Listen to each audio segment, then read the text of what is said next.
Hi, everybody. I'm happy to see you again today, even though I can't see you, but I'm happy that you're here. Um, Learning with a little tweet time. It's Thursday, April 2nd. This is part 1, so we're going to do a little reading together, okay? Thank you, Mr. Panda. We're going to read this book first. So, Thank You, Mr. Panda is a book that was written and illustrated by Steve Antony. So remember, guys, if someone wrote the story, thought of the idea, and wrote the words, they're the author because they thought of the idea, right? And wrote down the words.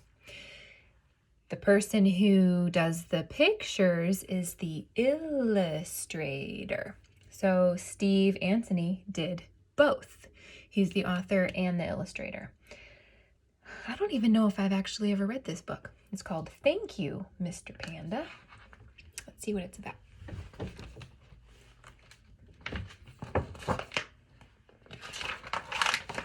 Ooh, look at those presents. Now this creature right here, does anybody know what kind of animal that is? It's not a very common kind of animal that we talk about a lot. That, I think, is a lemur. Lemurs have these long striped tails. We'll see though. Maybe the book will tell us. Who are all the presents for, Mr. Panda?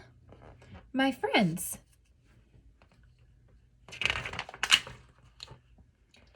This is for Mouse. A present for me, Mr. Panda?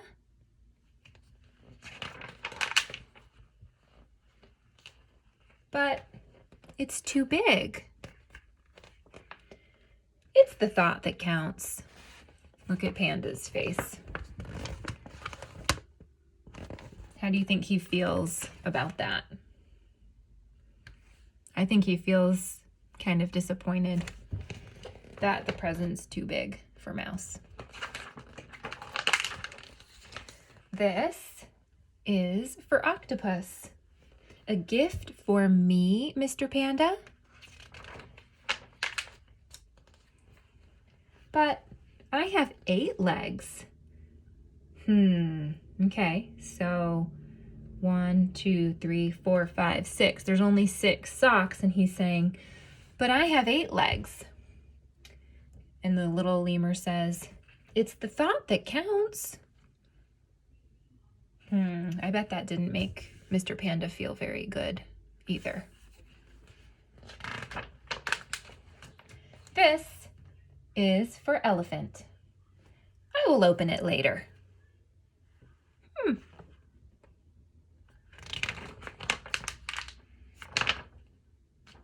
Look at his face again.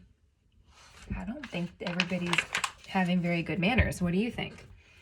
And this is for Mountain Goat. Something for me, Mr. Panda? But it's too long. It's the thought that counts, said the lemur. Who is the last present for, Mr. Panda? It's for you.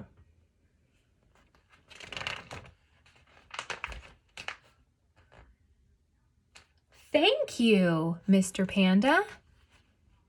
You guys, he is the first one to say thank you.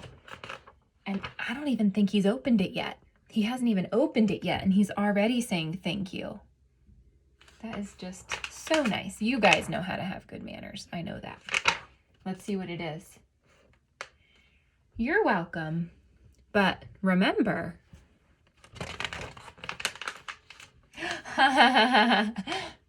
it's the thought that counts.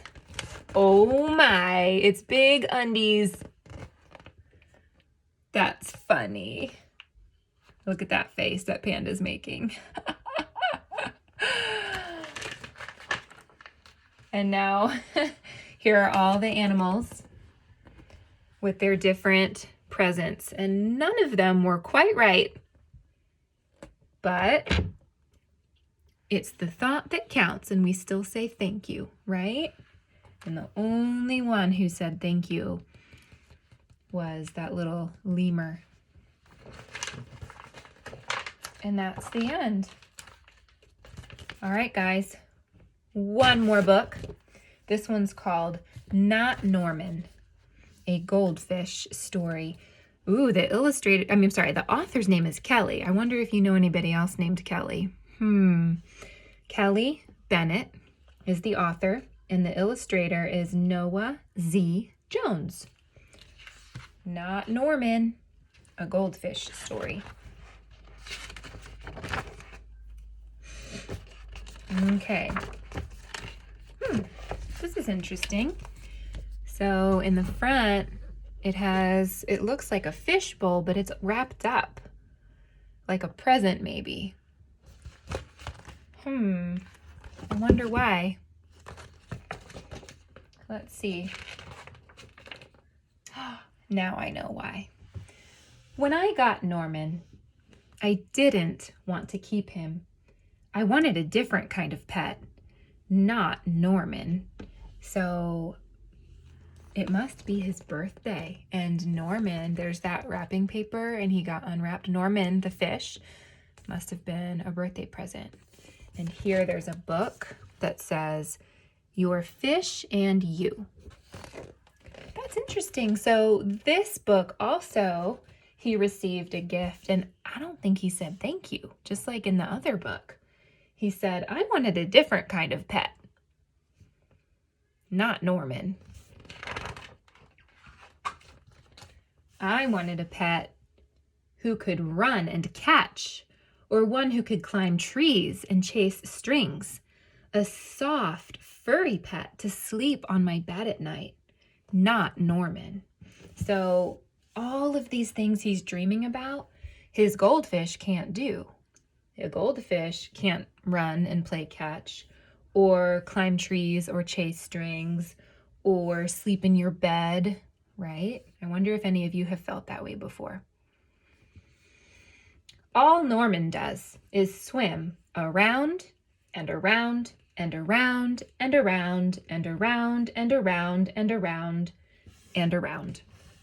And here we have a picture of him at the park, and there are other people with their pets having fun, and Norman is just swimming around in his bowl. This is it, Norman, I decide. I'm trading you for a good pet. Norman doesn't move. Not even a fin twitches. How can I trade him like this? No one will want a sorry-looking fish in a gunky bowl. Gunky means dirty here. You see all how the bowl is getting kind of dirty. When I drop Norman into his nice clean bowl, he starts dipping and flipping, flapping his fins around. He looks so goofy, I have to laugh. Don't think that just because you made me laugh, I'm going to keep you, I tell him. Tomorrow, you're out of here. Norman blows a stream of bubbles. A stream of bubbles, you guys. I read that wrong, so I had to go back and fix it. When I said Norman blows a steam of bubbles, it didn't sound right. So I went back and thought I should look at that word again, and I had missed the sound in there. Stream, a stream of bubbles. That makes more sense, right? Norman blows a stream of bubbles. The next day, I take Norman to school with me. If I talk him up real good during show and tell, maybe someone will want him.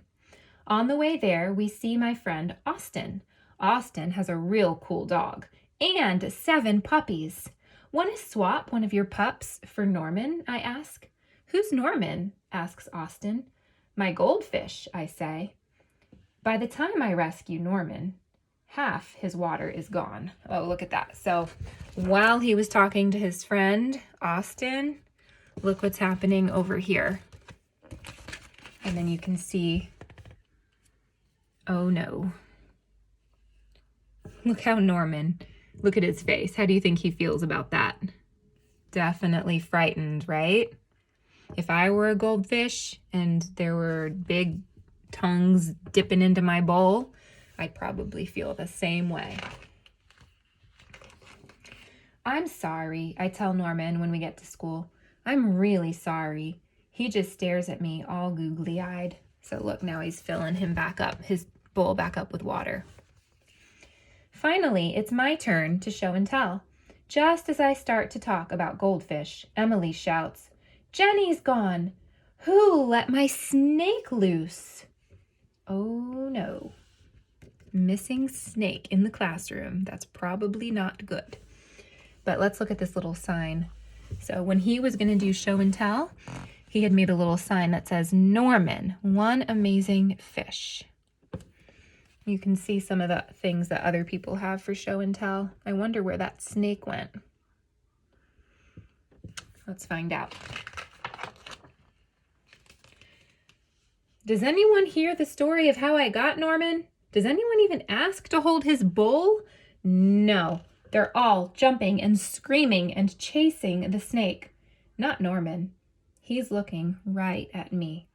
Thanks for listening, I tell him.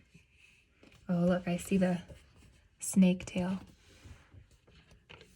I think fish are pretty good listeners. That afternoon, we go to my music lesson. As soon as it's over, I'm taking Norman back to the pet store. I take out my tuba and begin to play. I glance over at Norman. He's swaying back and forth.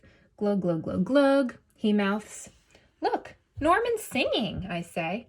Pay attention, snaps Maestro, that's like his teacher, and try to play the proper notes. Bom, bom, bom, ba, ba, ba, ba, ba, ba, ba, ba, bee.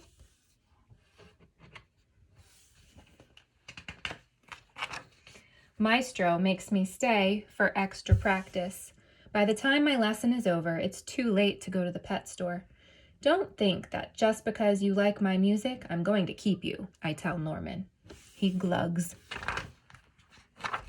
Ooh, this page is very dark. Actually, I noticed on this page, you can tell it's starting to become nighttime. That night, I'm sound asleep when screech, screech. What's that noise? Scratch, screech, screech, screech. Yikes, there's something at the window. Then, out of the corner of my eye, I spot Norman. He isn't scared. He isn't swimming around in circles either. He glugs and gives me a little wave. I'm not alone. Together, Norman and I slide open the curtains. It was just a broken tree branch. Thanks for watching out for me, Norman. That's nice. On Saturday, I take Norman to the pet store, just like I said I would. I look at the cats and dogs and snakes and birds. I look at the hamsters and mice and lizards too. They all look like good pets, but they are not Norman. Oh, I think he likes Norman now. When I got Norman, I wasn't sure I wanted to keep him. But now, even if I could pick any pet in the whole world, I wouldn't trade him. Not Norman. And so here we have his sign, Norman, one amazing fish, and he's playing his tuba, and Norman is singing along. How sweet. So sometimes we might not have any pet at all, or we might have a pet that we don't think is that exciting, but there are things that we can find to appreciate about our pets, right? So even though we don't even know this guy's name, do we? This character. We don't even know his name, but even though he didn't want a goldfish for a pet, he still found things to appreciate about him and decided that he was grateful for his pet, Norman. All right, guys, that's the end of part 1 of Learning with a Little Tweet. I hope you guys enjoyed those stories. Tune in for part 2.